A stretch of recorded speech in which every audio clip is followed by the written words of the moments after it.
हमारे इस शरीर में आने के बाद और इस शरीर को खोने के मध्य के दौरान हमें काम, क्रोध, लोभ, मोह, भय का बोध हो जाना चाहिए। अन्यथा इस शरीर को खोने के बाद हम इन्हीं के अधीन हो जाते हैं। मतलब इस शरीर के साथ अज्ञानतापूर्ण जीवन यापन करने की वजह से या फिर काम, क्रोध, लोभ, मोह, भय का बोध या फिर ज्ञान ना होने की वजह से मृत्यु के बाद दोबारा से इसी शरीर में जन्म लेना बहुत ज्यादा मुश्किल हमें पड़ जाता है।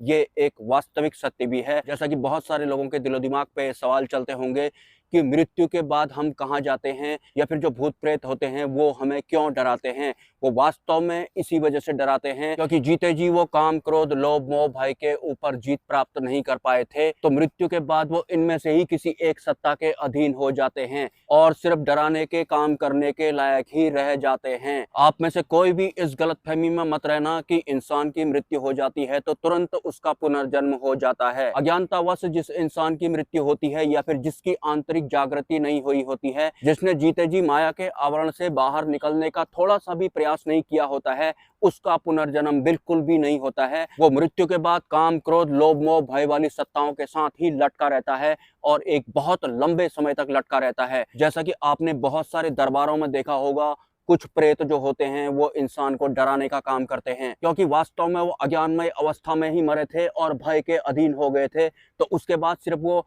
भय ही उत्पन्न करने का काम कर सकते हैं। इससे ज्यादा वो कुछ नहीं कर सकते हैं या फिर इसके आगे उनकी गति हो ही नहीं पाती है। और भय की एक बहुत बड़ी सत्ता होती है, किसी एक पर्टिकुलर सत्ता द्वारा इसे चलाया जा रहा होता है। इसी तरह से काम, क्रोध, लोभ, मोह की भी एक बहुत बड़ी सत्ता होती है। इन सभी को एक पर्टिकुलर सत्ता द्वारा चलाया जा रहा होता है और जिस इंसान की जिस अवस्था में मृत्यु होती है वो इन्हीं में से किसी एक सत्ता के अधीन हो जाता है। जैसा कि आपने देखा होगा कि कुछ जो प्रेत होते हैं वो काम बहुत ज्यादा पसंद करते हैं, वो महिलाओं में चिपक जाते हैं, या फिर जो कुछ प्रेत होते हैं वो सिर्फ डराने का काम करते हैं, और कुछ प्रेत मोह के अधीन होते हैं, वो ये बोल रहे होते हैं कि मैंने तो इससे शादी की है, मैं इसको छोड़कर नहीं जाऊंगा। या फिर कुछ प्रेत क्रोध नामक सत्ता के अधीन हो जाते हैं, उसके बाद वो भगत को ही चैलेंज करने लगते हैं कि तू मेरा कुछ भी नहीं बिगाड़ सकता। ये सभी वो अतृप्त आत्माएं होती हैं जो जीते जी भी जागरूक नहीं होती हैं और मृत्यु के बाद भी इनको गति नहीं मिलती है, सिर्फ इसी वजह से क्योंकि जीते जी ये काम, क्रोध, लोभ, मोह, भय नामक सत्ता को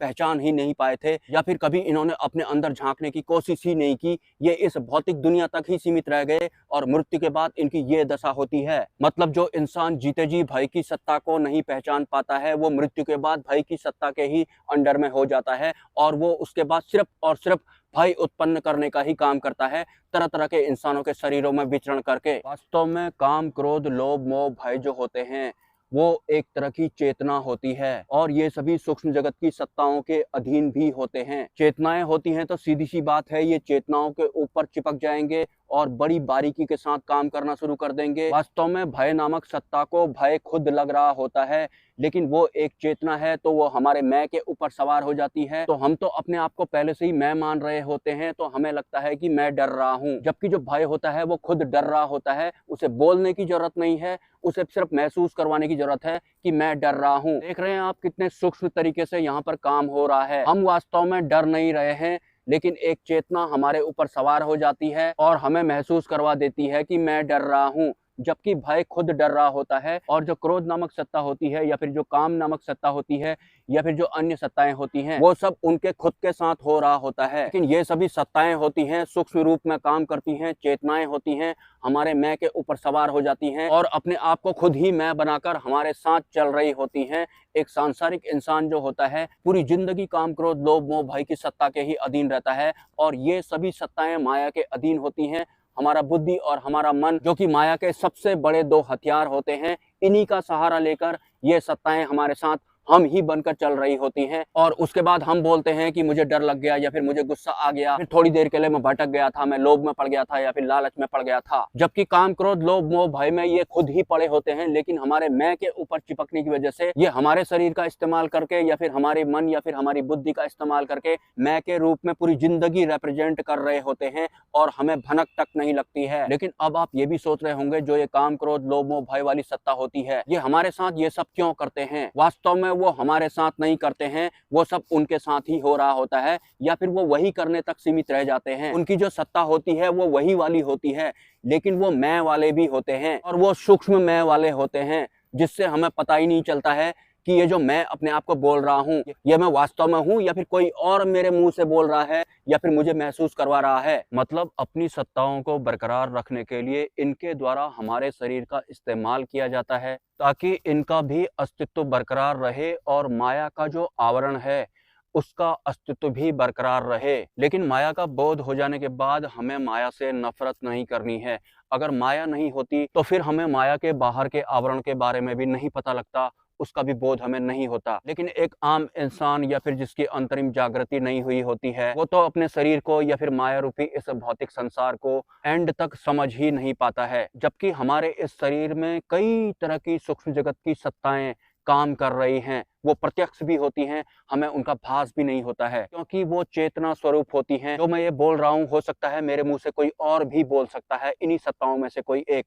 मतलब ये सभी हमारे शरीर का इस्तेमाल करती हैं माया के आवरण को बनाए रखने के लिए या फिर एक सांसारिक इंसान को इसी आवरण में रहने देने के लिए। वास्तव में ये काम भी ब्रह्मांडी व्यवस्थाओं द्वारा इन्हें दिया गया होता है। तो हम इन पर कोई ब्लेम नहीं कर सकते, इनसे नफरत नहीं कर सकते या फिर इनके खिलाफ नहीं हो सकते। हमें सिर्फ अंतरिम यात्रा के दौरान इन सब का ज्ञान हो जाना चाहिए या फिर बोध हो जाना चाहिए। उसके बाद ये सभी हमारे सहायक का काम भी करने लगते हैं। अगर हम अपने आप को ब्रह्म स्वरूप जान लें या फिर मान लें तो फिर हम तो सिर्फ और सिर्फ एक दृष्टा हैं। लेकिन इस शरीर में आने की वजह से हमें बुद्धि और मन भी दिया गया है और बुद्धि और मन में सवार होकर ही ये काम क्रोध लोभ मोह भय अपने आप को मैं के रूप में रिप्रेजेंट कर रहे होते हैं। जबकि ये सभी सत्ताएं बिल्कुल अलग अलग होती हैं, हमारे ब्रह्म स्वरूप से उनका कोई लेना देना नहीं होता है। वास्तव में इन सबको अपना मैं बनाना होता है, लेकिन हमें ऐसा लग रहा होता है कि ये तो हमारा वाला मैं है। मतलब मैं डर गया या फिर डर गई या फिर मुझे गुस्सा आ गया, लेकिन गुस्से को गुस्सा आया था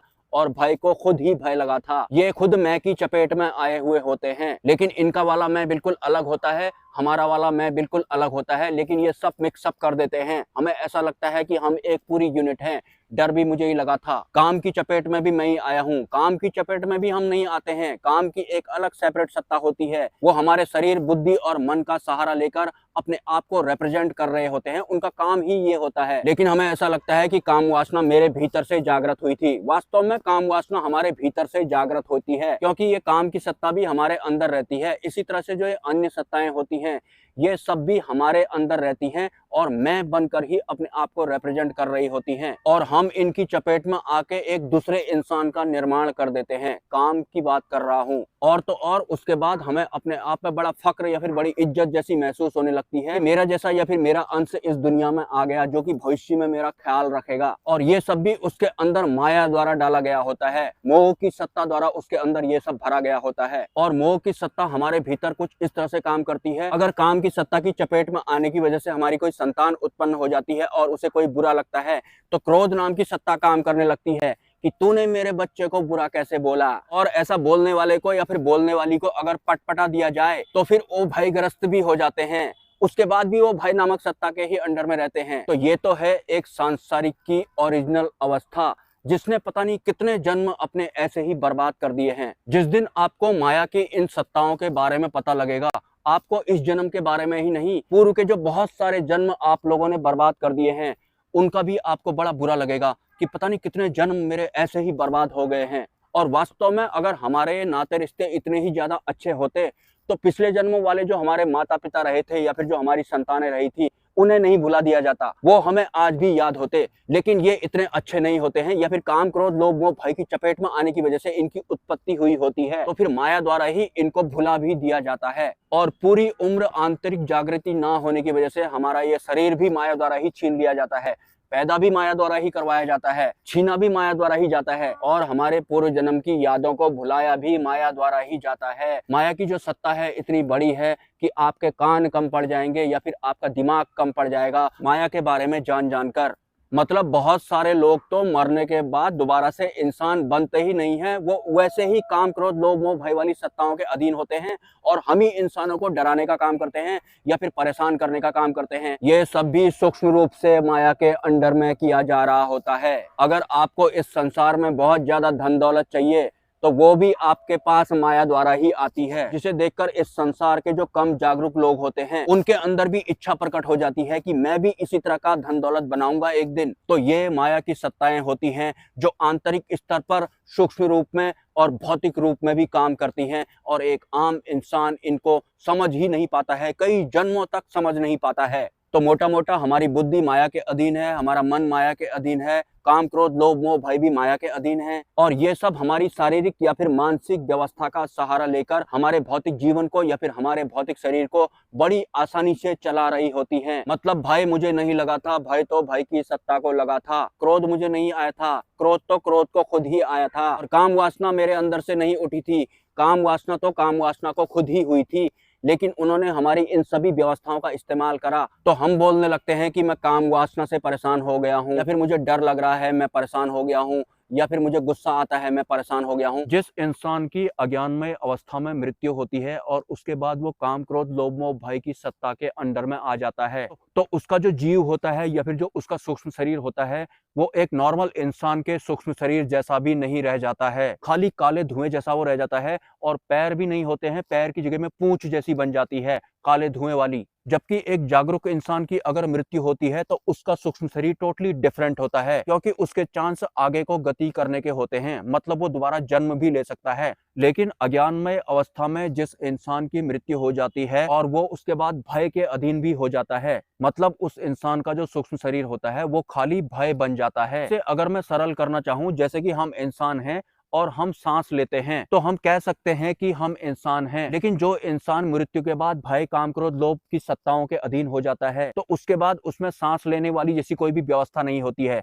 सिर्फ भय ही भय होता है, भय ही उसकी सांस होती है, या फिर काम क्रोध लोभ ही उसके लिए सांस होती है, फिर ये वाली सांस भी नहीं होती है। अब जिस सत्ता के वो अधीन हुआ है वही उसका खाना पीना है, फिर भय ही उसका खाना बन जाता है, या फिर काम या फिर क्रोध ही उसका खाना बन जाता है। तो उसी हिसाब से वो हम इंसानों के शरीर में आते हैं। जैसे कोई काम के अधीन हुआ है तो वो हमारे शरीर में आते ही काम वासना पैदा करवा देगा, या फिर क्रोध पैदा करवा देगा, या फिर लोभ या फिर मोह पैदा करवा देगा, या फिर भय पैदा करवा देगा, क्योंकि अब उसका जो खाना पीना है या फिर आहार है सिर्फ काम क्रोध लोभ मोह भय ही रह जाता है। हम इंसानों की तरह सांस लेना या फिर अलग अलग तरह के खाना खाने की उनको जरूरत नहीं पड़ती है, खुद ही वो भयग्रस्त या फिर कामग्रस्त बन जाते हैं, और उसके बाद जिनके भी वो शरीर में आते हैं उनको भी भयग्रस्त या फिर कामग्रस्त ही करते हैं। और काम क्रोध लोभ मोह भय का नाम जान लेने से कुछ भी नहीं होता है, आपको इनका बोध होना चाहिए। अगर आपको इनका बोध हो जाता है फिर ये सत्ताएं आपको प्रभावित नहीं कर पाती हैं। मतलब ज्ञान इकट्ठा करने से कुछ नहीं होगा, बोध होना चाहिए। इसे कुछ इस तरह से आप समझ सकते हैं।